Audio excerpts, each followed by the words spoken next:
Hello and welcome everybody. Today we're going to be talking about an important topic, and that is Kursk and the news coming out of Russia. I could see that this topic is of big interest, so I thought it's a good idea to update you daily basically about the information. So let's get into the topic. But before we do that, don't forget to subscribe to the channel to not miss any upcoming videos and hit the like button to promote this video through the YouTube algorithms. First, I don't even know how to start this because this is just crazy. There's this woman, a Kremlin political scientist, Narochnitskaya, proposing corporate bombing of Kursk. Let's check it out. Считаю, что нам необходимо, вот после того, что случилось последнюю неделю вот в Курской области, сделать такое возмездие, чтобы вот надо все, что там в Курск вошло, а там по подсчетам военных, которые не афишируются, дивизия в целом, вот если бы несколько бригад, это вот не просто. Вот надо их окружить и уничтожить все. Просто ковровым, понимаете? Недаром, кстати, я надеюсь, что к этому и готовится, потому что недаром столько эвакуации. Не будем Иначе чего эвакуировать столько тысяч людей? Я тоже. Я с вами согласен. Я с вами согласен. Нет, это мое желание. Пока я не вижу И мое этого. тоже желание. Я про это говорю который день в эфире. I cannot believe that this woman is saying that they should just bomb the heck out of Kursk. And they're not even thinking, this is a political scientist, guys. I'm not a political scientist myself. I have no idea in most cases what I'm talking about. I'm just trying to get information from multiple sources and bring it out to you. But this lady is completely out of her mind because you got to consider the fact that you got Russian citizens in Kursk that have done nothing wrong. They're just living their life. And this woman on state television is just saying we should bomb the hell out of Kursk and leave nothing there. And you know what this reminds me? This reminds me of Germany. During the Second World War, when they were leaving an area, they would burn it out so that nobody could do anything there. This is the same situation happening right now with people's logic like that, ladies. And I just can't believe that they even put this on television. Through television broadcasts like this, we could see the reality of what's going on in the minds of people inside of Russia. And I'm guessing she is not the only one who thinks this way. But that is just unbelievable. I cannot believe we have people like that that could even think of talking about this at all. Right now, we have a very big problem in Russia. And that problem is not only talking about that lady bombing Kursk, we also got very interesting information coming out of Russia as well. If you guys did not know, every single Russian male that is healthy, he has to do 1 year of mandatory conscript service in the Russian military. And by the law and the constitution, those people cannot be in war zones. They're basically just doing random stuff, learning how to disassemble an AK-47, learning how to dig, I don't know, a trench, peeling some potatoes, painting the snow green, and all that stuff. So they don't really have any knowledge on how to use any equipment. They're just people. They're boys of 18, 19 years old doing their mandatory service. And what I'm trying to say here is they were placed by the border of Kursk before the incursion of the Ukrainian army, which is illegal. You cannot put conscripts beside a border of a country you're having a war with. So obviously, you know, they probably didn't think that Ukraine will do an incursion inside of Kursk. And they were just sitting around there. And then when the Ukrainian army came in, obviously the conscripts started shooting because they got probably scared to their death seeing all the military equipment coming in. A lot of them probably ran away. But the thing is, you would have thought that Russian Ministry of Defense would have said that, you know what, let's get all those conscripts that are left out of there and put our professional military officers in there to solve out the problem with the incursion into Kursk region. Well, no. And this is what is said by a member of the State Duma Defense Committee, Viktor Sobolev. He said that it was undesirable to involve conscripts in combat operations. Undesirable. But they have to guard the border because contractors are more needed in their own zone. So basically what he's saying is that, you know what? We didn't really want to have conscripts there, but the people who've signed a contract are in their own battle zones and we're not going to be moving them around. So the people who didn't even sign any contracts and legally are not supposed to be anywhere close to any battlefields are right now over there. According to him, it is impractical to completely replace conscript soldiers with contractors in the border regions. Could you imagine this, right? So a person finishes school and he didn't, for example, get enough points to get into university, or a person finished the university, he still has to do a mandatory service. And he was like, all right, fine, I'm gonna do the 1 year mandatory service, gonna waste a year of my life, but whatever. You know, I might as well do it just to get over with it. They get sent over to different locations around Russia, and some of them got sent to the Kursk region, where there's a border between Russia and Ukraine. And what happens next? They get killed, which is just unbelievable. It's the people that are not supposed to be there. It's people who literally finish school. Imagine this, right? You finish school, you're 18 years old, you get called up by the army, and you cannot say no, by the way, because if you try to evade it, you're going to be wanted by police. They're going to block your bank accounts. You're not going to be able to drive around Russia because your driver's license are going to be blocked. If you own a car, your license plates are going to be stopped and read by a camera straight away. And you're also going to have police and military officers coming over to your house or your apartment, wherever you are living with your parents, and they're going to find you and take you anyways. So there is no way of running away from that. And at the end of the day, it seems like there might be no mobilization, but there might be just taking all the conscripts to defend the land. What is interesting to me is that how comes they have not started up another mobilization? Obviously, in my opinion, they're not doing it because they're scared that the population of Russia is going to get really angry with that and might stand up against the government.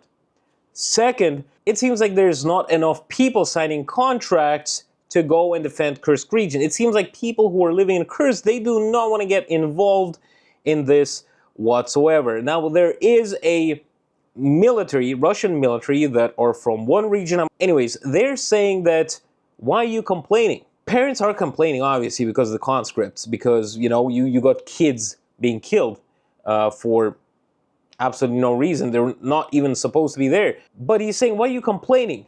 Those people are in the military.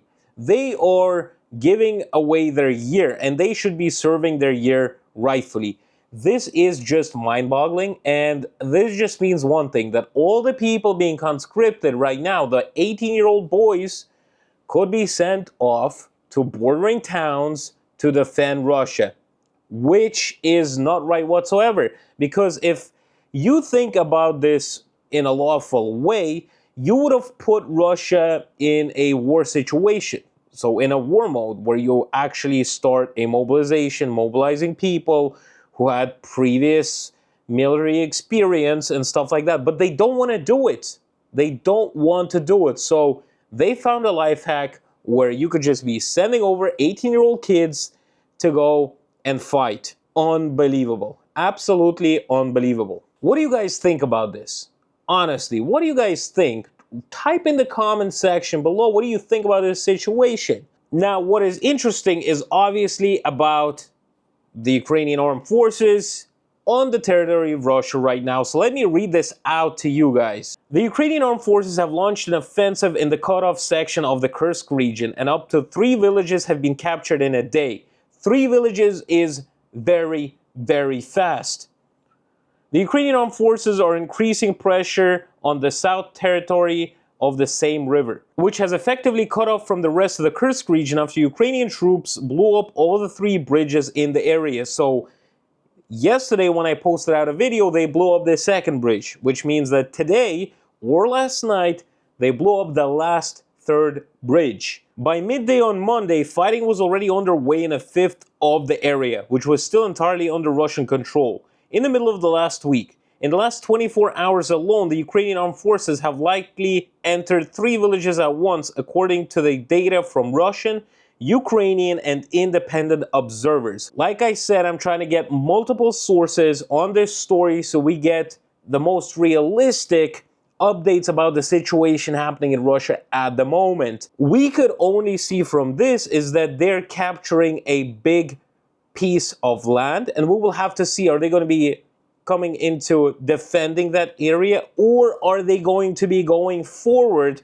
to actually go over to Kursk and then go over to Belgorod? Because people are saying that a lot of people from Kursk are trying to actually go back home, but they're not allowed in by the military because they're saying it's way too dangerous for that right now. Obviously, it is dangerous, but people, for some reason, really want to go back home. Is it because they want to live there at this moment of time? Or do they just want to come back to, maybe they have cats, maybe they have dogs that they left there? Because I'm pretty sure when they were getting evacuated, they were probably said, oh, in 2 days you're going to be back. But it's been a week already, and major movements have been done by the Ukrainian forces over there. Now, some people think that I'm making those videos and that I'm happy that this is happening. I am not happy whatsoever. I'm not happy of any of this whatsoever. And let me explain why. First of all, I'm against wars, because in wars, people die. Civilians die, soldiers die, kids die, animals die. It is just really bad.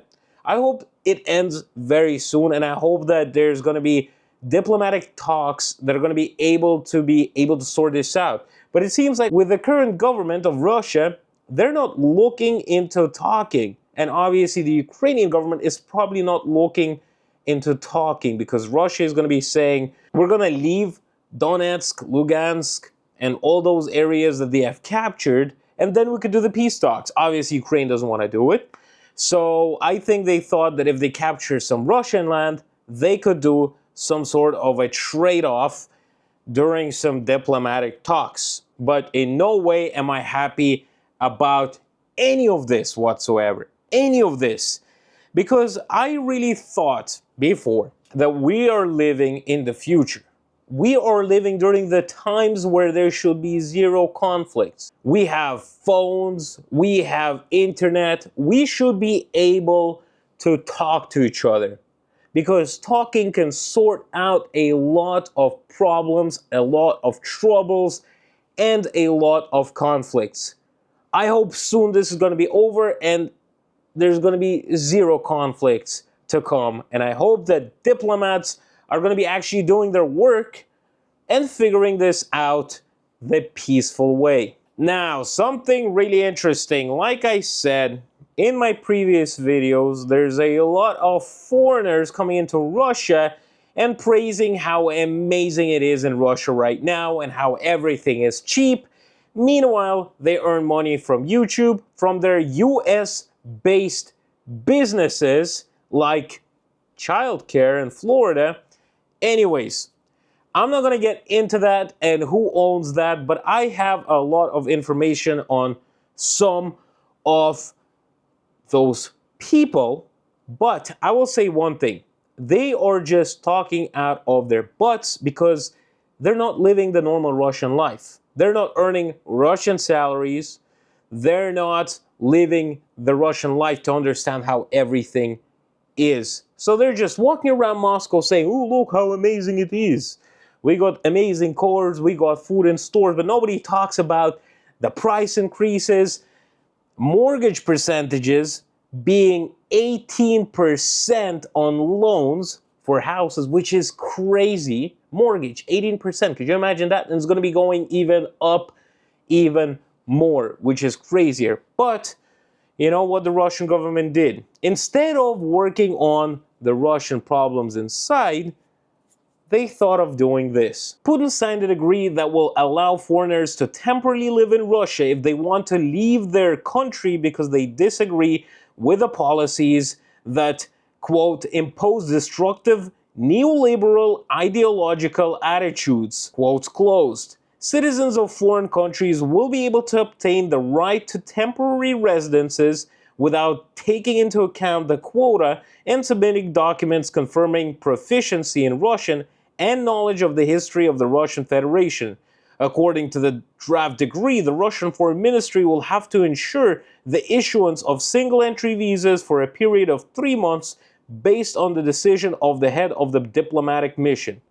A temporary residence permit is a confirmation of a foreign citizen's right to temporarily reside in the Russian Federation until receiving a residence permit, issued in a form of a mark in his passport. Thus, it will now be possible to come to the Russian Federation and temporarily reside, obviously until the other documents are issued, for ideological reasons. So a lot of those YouTubers that come to Russia, they're saying that they are going to Russia because of their family values and whatever the heck they got in their head, right? But usually it's just people who have money coming from some business or something like that, and then they come to Russia and live like a king and be like, oh yeah, look at me, I'm walking around the place. That is the only reason people come. And I just find it unbelievable that they spray dust in people's faces, into their eyes, showing them how everything is so amazing. Because trust me, if you come to Russia and you don't have a job and you go to Russia, you do all those document stuff and you start working, you're going to be having a very, very tough life. And I'm speaking because I know this. My family works, my friends work in Russia, and I know the real salaries. A really good salary in Moscow is considered to be $1,000. But usually people get around $500, $600, which means that you're going to be living in not even an apartment, probably renting out a room, hardly being able to buy yourself food. It's just going to be very, very tough. You're going to be working to just pay rent and eat food, and there is no ladders to climb to earn more money. Or if, you know, some people say, oh, taxi drivers earn $1,000 in Moscow. It's because they work for like 29 hours a day, which is impossible. It's 24 hours, but you get the gist, right? They work for like 15 hours a day to get that much money. I see that there's going to be a lot more people probably trying to come into Russia, but just be careful when filming around, because I have heard that people were sent to jail for spying, and you never know what you could record by accident. What amazes me the most is that foreign people that could come in now, they don't have to do a Russian test or a history test of Russia. So now it's just an easier way to come to Russia. What do you guys think about this whole situation? Write down in the comments section below what you think about this whole situation, about the news and updates that I gave you today. Don't forget to hit the like button, the subscribe button. If you want to support me, the creator, the Russian citizen reporting you Russian news, you could check out my Patreon in the links in the description. Thank you very much for watching this video, and I'll talk to you guys next time. Stay safe and stay positive.